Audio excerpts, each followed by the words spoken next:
The $446 million mansion for sale in Hong Kong's exclusive Peak neighborhood has the potential to be the most expensive home ever sold in Hong Kong, and maybe even all of Asia. But right now, they're having a little trouble getting the 90s-style mansion off the market, and it's not hard to see why. The house was built in 1991 and went on the market in April 2018, though it was available for rent for a couple of years before that. It's currently owned by the management of Chuang's Consortium International Limited, who purchased it back in 2004 for just 142 million Hong Kong dollars, or only 18 million US dollars. Selling it for over $400 million seems like a pretty insane price increase. To try and understand how this house deserves such a high asking price, let's have a quick tour of the supposedly luxurious interior. The 4-bedroom mansion sits on 16,330 square feet of Middle Gap Road, one of the most prestigious gated communities in all of Hong Kong. It's surrounded by dense forests and lush greenery, offering incredible views and lots of privacy, which are two things rich residents love about the Peak. In addition to multiple spacious bedrooms, the home also features 4.5 bathrooms, 2 dining rooms, a comfortable living area, and a kitchen that looks pretty middle class to be in a multi-million-dollar mansion. Thankfully, the home does come with a pretty nice pool, and one of the dining rooms even offers a nice view of the water and backyard. Speaking of views, depending on where you are in the mansion, you can enjoy the stunning sights of the sea, the Hong Kong skyline, or the lush forests surrounding the Peak. The mansion also includes parking for just 2 cars. Whoever decides to buy this home can't be more than a family of 4, based on the limited number of bedrooms and bathrooms, which makes selling this overpriced home even more difficult. Compare this mansion to any LA mansion for half or even a quarter of the price, and it's a wonder anyone would be willing to lay down hundreds of millions of dollars for something so basic. The current known record for a home sale in Hong Kong happens to come from the same exclusive neighborhood, so this modest mansion being sold for multiple millions really isn't as crazy as it sounds. In January 2017, billionaire technology manufacturer Yung Kin Mon bought another fairly simplistic-looking mega mansion on the Peak for $360 million. Like this $400 million mansion, his purchase was fairly dated and needed a lot of renovations to get it up to billionaire standards. These record-breaking prices are what have made Hong Kong the least affordable housing market in the entire world for an incredible 8 years in a row. Hong Kong has officially surpassed New York City as the place with the highest concentration of super wealthy people, and recently the city has seen a 31% increase in the number of ultra-rich residents worth at least $30 million. The Peak just happens to be the best of the best when it comes to expensive homes, though not necessarily the most luxurious homes, and therefore it has the most expensive housing market in the whole city.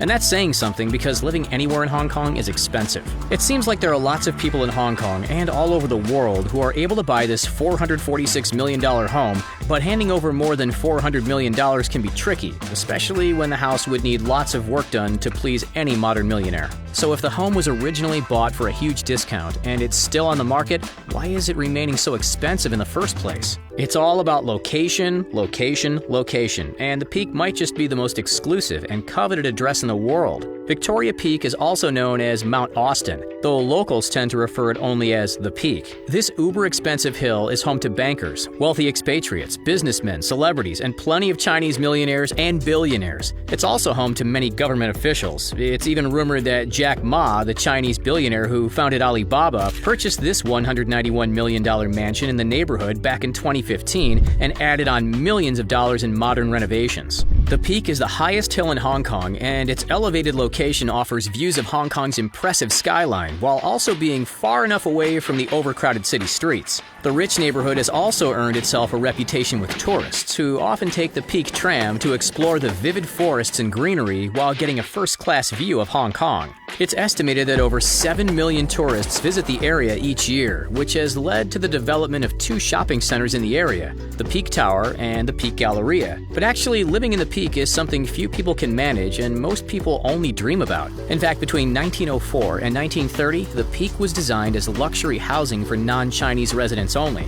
Now, only the wealthy call the Peak home, though their nationality doesn't matter. In the past 10 years, 3 of the Peak streets, Pollock's Path, Barker Road, and Severn Road, have claimed the title of the world's most expensive street. On these streets, and in pretty much all areas of the Peak, the supply of new luxury homes is extremely limited. There's very little space to make new homes while still preserving the natural forests the area is so famous for. So instead, most wealthy would-be residents must buy old houses at extremely high prices. Homes also don't become available that often because they're usually snatched up by millionaires and billionaires excited for a chance to live in this exclusive neighborhood. But when a home is over $400 million, the market gets considerably smaller. There are a few restrictions to living on the Peak, which explains why some of these homes are so modest and why all of them are relatively small despite having such rich occupants. All buildings at Victoria Peak are restricted in height, so most properties are townhouses or low-rise units, many with entertainment facilities such as swimming pools, tennis courts, or gymnasiums to keep their elite owners busy. The environment is green with many walking and hiking trails, and it's illegal to disturb these well-protected areas. As a result, the Peak ends up being a pretty restrictive environment to live in. But with maximum privacy, incredible views, and a convenient yet distanced location from the city, the Peak has managed to remain one of the world's top elite neighborhoods. Of course, that doesn't mean good things for the poorer residents of Hong Kong. The housing market might be expensive for Hong Kong's richest, but it's suffocatingly so for the city's less fortunate citizens. While residents of the Peak enjoy their overpriced luxury, Hong Kong as a whole is in the midst of a housing crisis that forces tens of thousands of people to pay at least $180 a month to live in tiny apartments known as coffin homes. These homes are often cramped, dirty, and sometimes right off the street with very little protection from the elements. The shortage of land that has led the Peak to being such a coveted address is happening all over Hong Kong. About 7.7 million people live on just 77 square kilometers of land, or about 180 square feet of living space per person. This has led to cramped conditions and rising prices for even the tiniest apartments, which make our overpriced Peak mansion look like paradise in comparison. The average rent for a tiny one-bedroom apartment in Hong Kong can range from 12,000 to 20,000 Hong Kong dollars, or 1,500 to 2,500 US dollars per month. The housing crisis is getting so bad because the government of Hong Kong owns all the land and can choose to sell to whoever they want. The government has followed the money when it comes to housing, so land is always sold to the highest bidder, and the other bids are kept secret, so people have no idea how much they really overpaid. That means the rich and elite can buy whatever they can afford without land being put aside for affordable housing. With very little land available to buy and develop, it seems like Hong Kong's poorer citizens are left with skyrocketing home prices and no new land to even attempt to buy. The process has been criticized by pretty much the whole world because Hong Kong is allowing developers and the world's elite to snatch up the entire city, leaving nothing left for everyone else. Critics do have some ideas for how the government could better house its citizens, as well as make the land buying process more transparent. Some options they're considering include creating pod homes out of concrete drain pipes, adding additional floors to skyscrapers, and even building artificial islands around the city. In terms of land sales, Hong Kong has been encouraged to start holding public auctions so that all bids are known and land will start selling for more reasonable prices. However, Hong Kong hasn't been extremely motivated to give their methods a makeover, as their current land buying strategy